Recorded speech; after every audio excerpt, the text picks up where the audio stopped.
اعوذ باللہ من الشیطان الرجیم بسم اللہ الرحمن الرحیم۔ ایک مرتبہ نبی کریم صلی اللہ علیہ وآلہ وسلم نے حضرت جبرائیل علیہ السلام سے پوچھا، اے جبرائیل علیہ السلام، کبھی تمہیں آسمان سے مشقت کے ساتھ بڑی جلدی اور فوراً زمین پر اترنا پڑا ہے؟ جبرائیل علیہ السلام نے جواب دیا، ہاں یا رسول اللہ صلی اللہ علیہ وآلہ وسلم، 4 مرتبہ ایسا ہوا کہ مجھے فی الفور بڑی جلدی کے ساتھ زمین پر اترنا پڑا ہے۔ حضور صلی اللہ علیہ وآلہ وسلم نے پوچھا، وہ 4 مرتبہ کس موقع پر ہے؟ جبرائیل علیہ السلام نے عرض کیا، ایک تو جب حضرت ابراہیم علیہ السلام کو آگ میں ڈالا گیا تو میں اس وقت عرش الہی کے نیچے تھا۔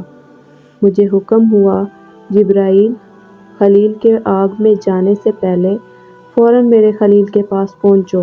چنانچہ میں بڑی جلدی کے ساتھ فوراً خلیل کے پاس پہنچا۔ دوسری مرتبہ جب حضرت اسماعیل علیہ السلام کی گردن پر چھری رکھ دی گئی تو مجھے حکم ہوا کہ چھری چلنے سے پہلے ہی زمین پر پہنچوں اور چھری کو الٹا دوں۔ چنانچہ میں چھری چلنے سے پہلے ہی زمین پر پہنچ گیا اور چھری کو چلنے نہ دیا۔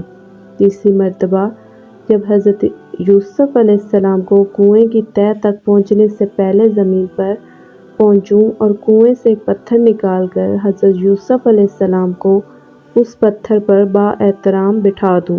چنانچہ میں نے ایسا ہی کیا۔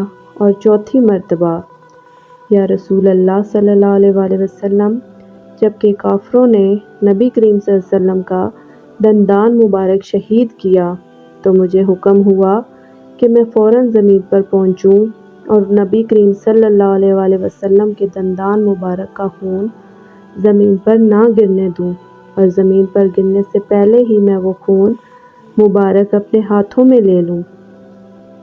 یا رسول اللہ، اللہ نے مجھے فرمایا تھا، جبرائیل، اگر میرے محبوب کا یہ خون زمین پر گر گیا تو قیامت تک زمین پر کوئی سبزی نہ اگے گی اور نہ ہی کوئی درخت پیدا ہوگا۔ چنانچہ میں بڑی ہی تیزی کے ساتھ زمین پر پہنچا اور نبی کریم صلی اللہ علیہ وآلہ وسلم کے خون مبارک کو اپنے ہاتھ پر لے لیا۔